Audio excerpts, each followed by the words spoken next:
Citlali is my favorite character in Genshin. She's currently my channel profile picture right now, and ever since her beta in version 1, back in November, I was one of the earliest people to realize her full potential. And that take has only really seemed to be ever more proven as we went along version 5.x, with Citlali remaining as the top tier in the meta for a variety of the best DPS in the game, being one of the most flexible buffers with amazing utility, all while being the cutest thing in the entire world. And there are still people underestimating her potential, as I've seen in comment sections leading up to her rerun, and not understanding her value or fundamentals, especially regarding her kit and gearing. So as Citlali's #1 fan and one of the people most tuned to her theory crafting, I'm excited to talk all about my favorite character. Hello there, Flip here, and today we're going to be giving an updated guide and analysis on Granny Citlali, better known as Citlali. And in this video we're going to be breaking down her kit in detail, explain why she's so valuable, discuss some future prospects regarding how long she'll stay relevant, then go into her gearing, teams, and constellations. But before we do that, as always, if at any points during the video entertained or informed, make sure to drop a like and even consider subscribing, as I talk on various topics regarding Genshin's meta and I'll try to keep you updated. Shout out to all my lovely channel members, your support means the world to me. I love you all. Also, I'm planning on doing a marathon stream next week where I do a bunch of account clears for people who aren't able to 36 star this current abyss, and just essentially giving an account review. So if that's something that interests you, make sure to fill the form down below so I can work my magic and try to help you as much as possible. And with that actually out of the way, let's begin. So my wife, Citlali, is a Cryo 5-star that is primarily used to strengthen Pyro and Hydra teams, but her reach extends beyond that, which I'll touch on later. Going over her elemental skill, it will do a bit of cryo damage while creating an opal cryo shield that lasts 20 seconds, which is one of the longer lasting shields in the game, and it will also summon this little guy, Eats Papa, who is a mystery Mousecatool that will be important for later. Citlali's shield is based on elemental mastery, and in terms of strength it is on the weaker side compared to other shielders, if you have to build around her energy requirements and use things like an ER Sands. But in cases like a Scofiesta stuff where you don't need to build that much energy recharge, it can honestly be pretty tanky. And even when you do need to build around her energy requirements, it's more than serviceable enough to survive a few hits, and gives you a decent amount of interruption resistance, even if it's just for the first few seconds of your damage window. Citlali's skill doesn't end there, by the way, because it will also allow her to enter the Night Soul Blessing state, which allows her to very easily activate the scroll set on skill cast. Not only that, but Citlali, even while off field, will stay in the Night Soul Blessing state for the next 20 seconds. And because she's a catalyst character, you can also just have a ton of chances to proc the scroll set if you missed it for whatever reason, via just doing a basic attack, which a lot of Natlan characters can't really do. Now for Citlali's elemental burst, it's just a cryo damage nuke she sends out in front of her, which has quite a big radius. And after the initial cryo burst damage, Citlali will then send out some cryo skulls that seek out enemies that do a minor amount of damage. So everything should be pretty simple so far. Skill creates a shield and makes Citlali enter the Night Soul Blessing state, and her burst is just a cryo nuke. Although there is more to her kit which makes her such a favorable character, and it leads to this guy, Eats Papa. Eats Papa normally doesn't really do anything except follow you around, but upon reaching 50 Night Soul points, he'll actually do something. There are 4 ways for Citlali to gain Night Soul points. To lead to this, her skill will give 24 points, using her elemental burst will also give you 24 with the additional follow-up hits giving 3 per enemy, and then both her passives will also give you points, with her Ascension 1 giving you 16 every time a melt reaction is triggered with a cooldown of 8 seconds, and her A4 giving 4 points every time a Night Soul burst is triggered. So essentially just using your skill and burst is enough to reach the 50 point threshold, and then the passives are really just there for maintenance of a high amount of Night Soul points. Once you do reach 50 points, Eats Papa will enter the Opal Fire stage, draining 8 Night Soul points a second from Citlali, to let out 8 weak cryo hits every second for the next 10 to 11 seconds, for a total of 11 off-field hits usually, assuming you trigger her passives. Once Citlali reaches 0 Night Soul points, Eats Papa will stay on field, but he'll just stop attacking until his 20 seconds are up, and Citlali will also remain in a Night Soul Blessing state with 0 Night Soul points, which as I said before is just really convenient. Another really convenient thing about Citlali in general is her cooldowns. Citlali's skill only has a cooldown of 16 seconds, allowing you to use her on shorter 16 to 20 second rotations, while also being able to double cast if you want to use her in longer rotations for energy. Her Night Soul Blessing and shield also do have a longer uptime than her skill cooldown, which again is just nice, as her shield can bleed into the beginning of other rotations to help you protect your supports when resetting your rotation. Then for Citlali's burst, it is the standard 16 energy cost for 15 seconds, so rotationally again it fits very nicely in short or long rotations. Now, since we're already on the topic of bursts, let's briefly talk about Citlali's energy requirements, and she just needs a lot. This is why you really want to use Citlali on the scroll set, as she's just not bursting consistently without it. But here are Citlali's energy requirements with the scroll set. Thankfully though, most teams can slot in a Favonius user or use Shilonin, so these are like 30% higher than what will generally be reflected in game. Now, to go over Citlali's passives, her Ascension 1 will decrease Pyro and Hydro resistance of enemies by 20% for 12 seconds whenever Melt or Freeze is triggered on them. Something interesting to note is just by triggering one of these reactions, it will shred both Hydro and Pyro resistances. So for example, on the Tulpa, Citlali can only proc Freeze on it, but this will still give you a Pyro resistant shred, and vice versa. So unlike the Viridescent set, she won't get cucked here. Then for Citlali's Ascension 4, it pretty much just gives her really strong elemental mastery scaling on her follow-up hits and her nuke. For some reason, I've seen people think that this passive is useless or just like not understand why it's good. There was even this one video I saw saying that Citlali's kit is poorly designed because she has EM scaling and doesn't use superconduct teams.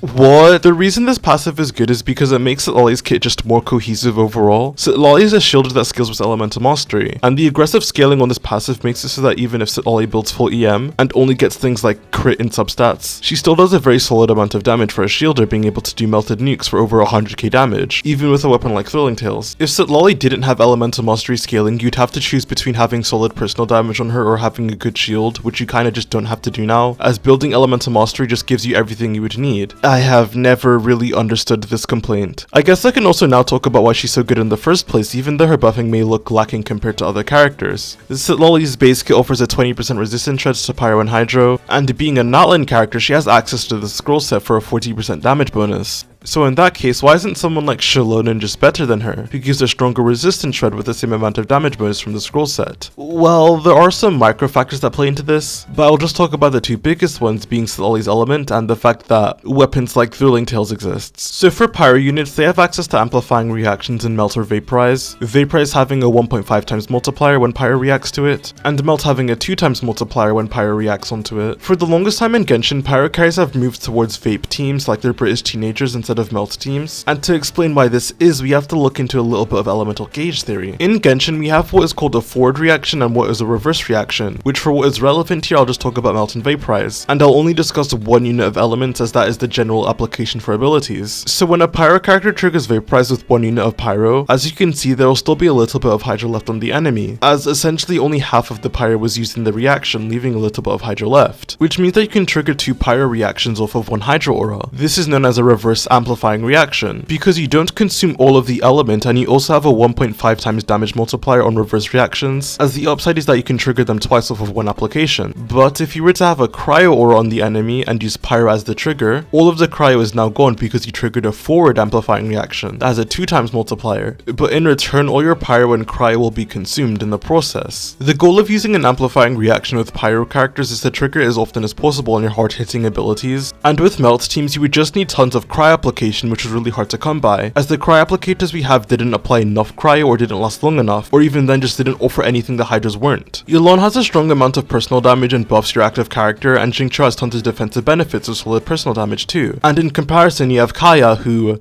can deal damage, but yes, Pyro characters were led to just using weaker amplifying reactions as you can chain it more consistently, and cryo characters didn't offer enough. That was until Citlali, who as you can tell buffs a great deal with the scroll set and her passive, and her cryo application is also amazing, applying it once every 2 seconds in a wide radius for 11 seconds. This gives Pyro characters an actual incentive to use Melt teams now, as it can be triggered almost as effectively as Vaporize with Citlali, while having an actual good cryo character and being able to take advantage of the stronger multiplier Melt has. And that is why even though Citlali's buffing is weaker, the fact that she enables Melt just puts her ahead of other Pyro supports. Not even mentioning the fact that she's able to hold Thrilling Tales too, which is one of the best supportive weapons in the game. Not only that, but for cryo and Hydra DPS, most of them are designed in a way that they don't get a lot from Bennett, and with someone like Escofia forcing a Hydra and cryo restriction, which ends up being most cryo and Hydra DPS's best teams, that also leaves room for Citlali to slot in there nicely, as to put it simply, there isn't that many good cryo and Hydra supports besides Escofia and Furina. Now to close out this section of the video, people have been asking about future prospects, and if Citlali is worth getting now that Node Cry is on the way, and I'm going to hold firm and say yes. First of all, stop asking content creators to try and predict the future, we know as much as you do, which is close to nothing regarding Node Cry. But also, Citlali and Malvika is one of the strongest pairings in the game right now, a cut above everything else besides Skirk. The strongest 3 Fontaine carries are still relevant right now and receiving buffs with their old team still holding up fine. The Malvika and Citlali duo isn't going anywhere, in fact it still could have an improvement in the fourth slot over Shilonin and Yansan. So both Malvika and just Melt teams in general, which Citlali is the main frame framework for will still most likely stay relevant even in not Krai, and if you're that worried then vertically invest and get a C2 Citlali, as that for sure isn't going anywhere for years. There was also leaks about Nicole I think being Citlali power creep, and even if that does turn out to be true, which I highly doubt, Nicole is coming out in like 8 months minimum. Are you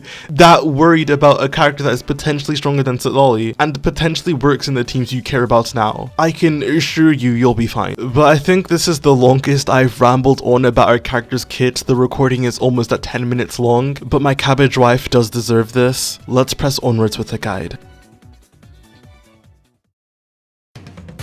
Now that my queen's kit has been explained, let's touch up on how to gear her correctly, and don't worry, it isn't that complicated at all. For artifact sets, for most situations, the scroll set is just her best set, and I don't understand why people try and work this around so much. Yeah, I'm playing a Malvika, Bennett, Shilonen, and Citlali team. Can I just keep Shilonen on the scroll set and put Citlali on tenacity? No, you can't do that. Why? I don't think I need to explain why the scroll set is so good. It's just a 40% damage bonus to the element involved in a reaction. But as I explained in the first part of the video, Citlali's energy requirements without this are so egregious, and if you're ever in a situation where you need to burst on her, this is a no-brainer. Shilonen doesn't need to use her burst at all, so when they're both on the same team, unless it's a situation where Citlali doesn't need to burst, you are just using the scroll set, she needs the energy. The strongest theoretical team in the game right now is double stacking the scroll set for energy needs. I promise you it isn't that deep, you'll be okay. But as with everything in Genshin, there are of course some nuances. For starters, in the previous Stygian, you have an enemy like the Tulpa with a permanent Hydra aura that Citlali can't give a Pyro Scroll buff to, and therefore you want to use her on a different set. And in general, for teams where Citlali doesn't need to burst at all, she can indeed use a different set if needed, primarily Tenacity or Instructors. Those are her two best replacement sets, but majority of the time to meet Citlali's energy needs, just please use the scroll set, even if you have to double stack it.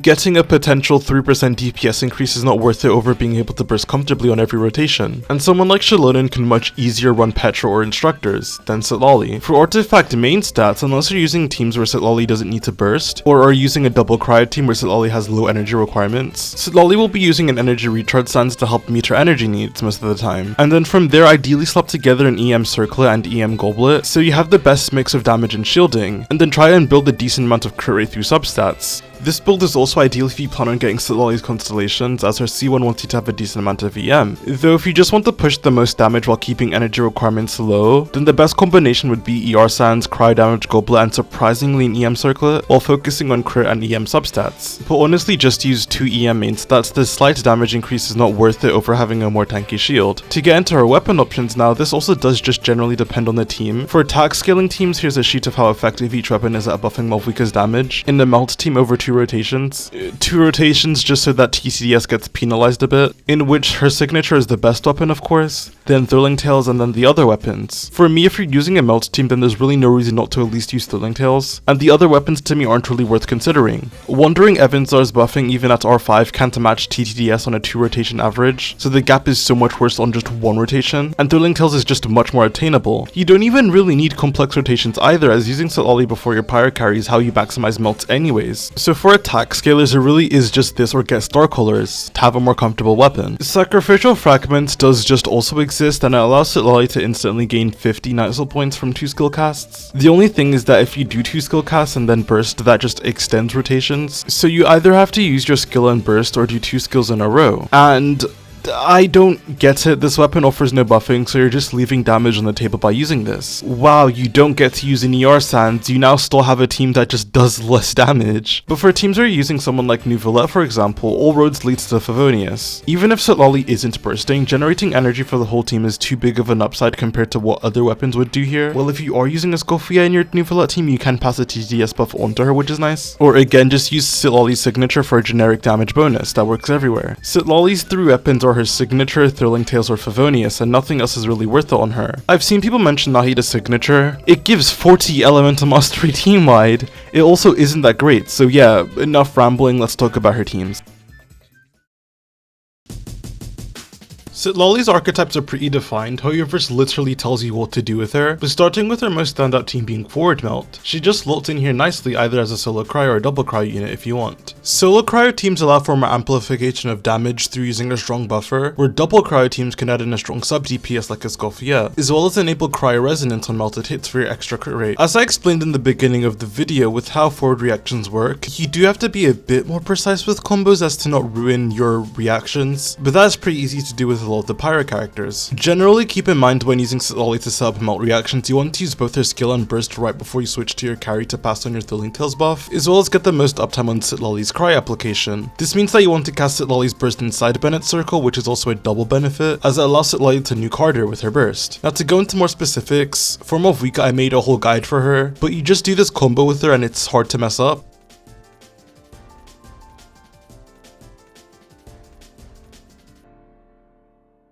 With Arlecchino, after you do 3 or 5 normal attacks, you want to wait a bit for Krai to be reapplied before you start normal attacking again. With plunge DPS like Gumming or Diluc, again just wait before Krai is applied before plunging. If you only do the skill plunges with Gumming, though it's really hard to apply too much pyro, as those are gated by Manchai, so you should just be fine to just plunge whenever the skill is up. For Yoimiya, you don't have enough application as a solo Krai unit with Citlali, so you will have to bring someone like Rosario or more preferably a Escoffier, in which this becomes Yoimiya's best team and you can also just spam normal attacks waiting a tiny bit after her full string is completed. For the other pyro characters, Citlali doesn't apply enough cryo to keep up with them consistently, so Linny, Yanfei, Hu Tao, and Klee even with double cryo just don't get consistent forward melts. For Hu Tao, her double Hydra setups are still just better. Klee doesn't really have that many synergistic teams right now, but they wouldn't be with Citlali anyways. And for Linny, Furina still ends up being the most consistent option for him over Citlali, unless you play a team like Linny, Citlali, Malvika, where Citlali is there to just enable one melt on Malvika, and then from there the dominant aura will be Pyro, giving Linny the full benefits from his A4. Yanfei is also the same case, double Hydra is just best for her too. So yeah, that should cover all the Pyro options for forward melt teams. You can also play a sub-archetype of vape teams called Vape Melt, where essentially the theory behind it is that you use a Cryo character alongside a Hydra character, both of which have to have fast application. And if Hydra is on the enemy at the time the Pyro character triggers a reaction, it will vaporize. If Cryo is on the enemy, it will melt. And if both Hydra and Cryo are on the enemy will freeze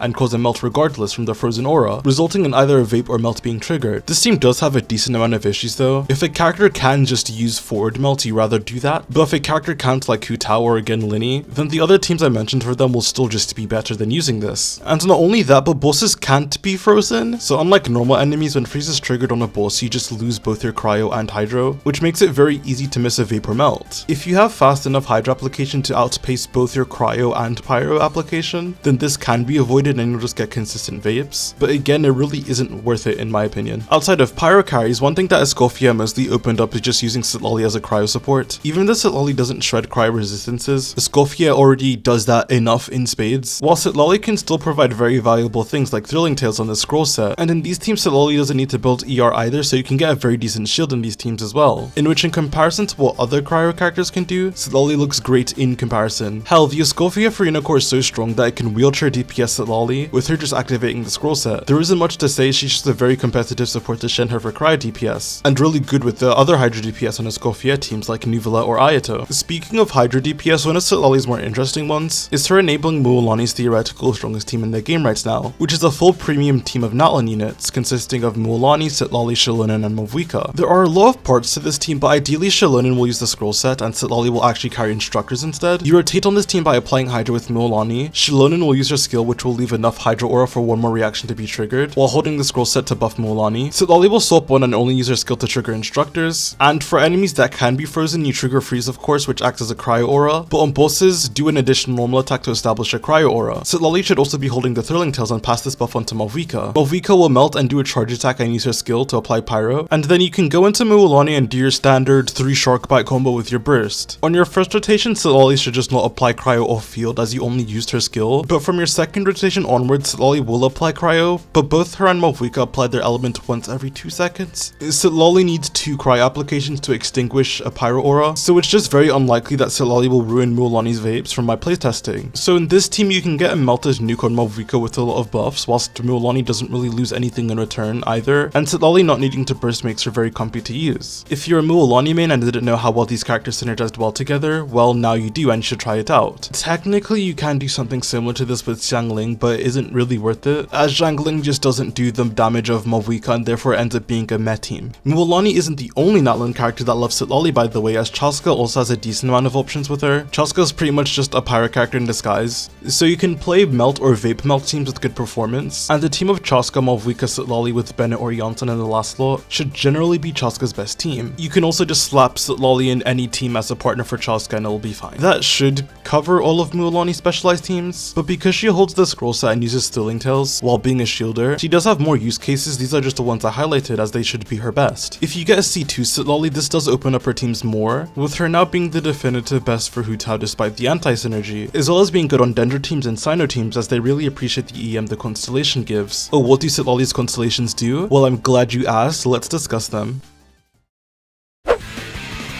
For some reason, Citlali just has some of the best constellations in the game, rivaling if not flat out being better than Furina's constellations, which is kind of hilarious. Starting with her constellation 1, which I feel like is very underrated, it gives a flat damage buff to 16 hits that your active character will do, that scales off of Citlali's elemental mastery. Keep in mind that to get all of the quills from Citlali C1, you do need to trigger melt or freeze twice in your rotation, with the gap of 8 seconds, but that really isn't that hard to do if you're using a melt or freeze teams anyways. If you trigger all the quills, this ends up being a 16% damage increase to your active character, which again, considering there are C1s like Shilonen that don't boost damage at all, is a really good starting point. Now, it's time to talk about quite possibly the most broken Constellation 2 in the game.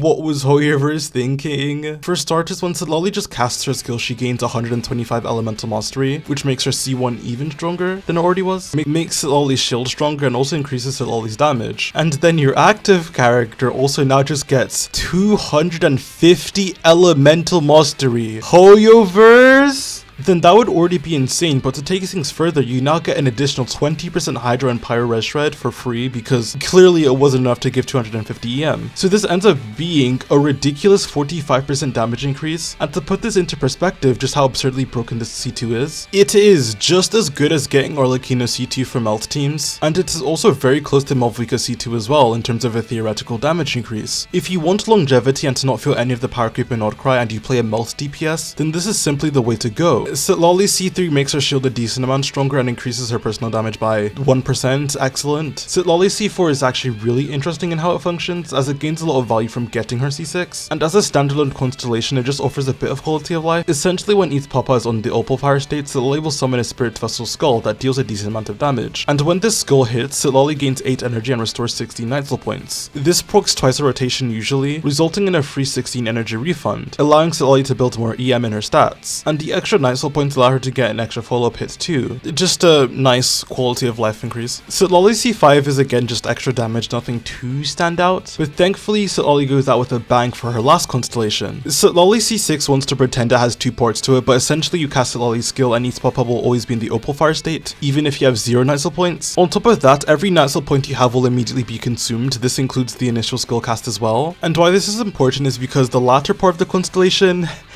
for every 1 Nightfall point consumed up to 40, Citlali will give a 1.5% damage bonus to Pyro and Hydro, as well as a 2.5% damage bonus to herself. Keep in mind that Citlali's skill immediately consumes 24 on cast, and Citlali C4, which procs after the skill, also gives 16 points. Therefore, via just casting Citlali's skill and doing nothing else, your team gains a 60% Pyro and Hydro damage bonus, and Citlali herself gains a 100% damage bonus. Again, because why not? This constellation pretty much just doubles Citlali's damage if you decide to burst, which you don't even need to do anymore, as there's no benefit to using it besides her damage, as her C6 will just put you in the Opal Fire state permanently, and the C4 proc helps with wiping any excess Pyro aura to allow Krai to be the dominant one, so this also cuts down Citlali's field time by a ton. Overall, Citlali's constellations are all good and literal crack for any amplifying reaction DPS, whether that's for Vape or Melt teams, and I can't really think of another character that has this good of a vertical investment path, in terms of both support and DPS. Most other supports like Furina or Shilonen stop past their C2 and only get minor things, but Citlali just keeps on going. Alas, that will conclude the guide portion of the video. All in all, Citlali is my favorite character. I really hope you guys found this useful. This is the most I think I've yapped for a guide in a while, but I'm happy. Citlali is a very good character that I don't think anyone will regret pulling for. Melt is currently the strongest archetype in the game right now, and Citlali is just the glue that holds that together. In Krai, I assume the theme will be more reaction focused stuff, like actual reaction damage like in Sumeru, to where I doubt it will encroach on Citlali's territory much. So I feel like she'll stay relevant, especially with vertical investment, for a very long time. But with that, there's nothing much more to say. Thank you guys so much for watching. If you enjoyed the video, make sure to like, subscribe, and comment your thoughts on Citlali, as I'd love to hear it and I respond to almost every single comment. Channel members, as always, your support is greatly appreciated. Thanks again for watching, and I'll see you guys on the flip side. Peace.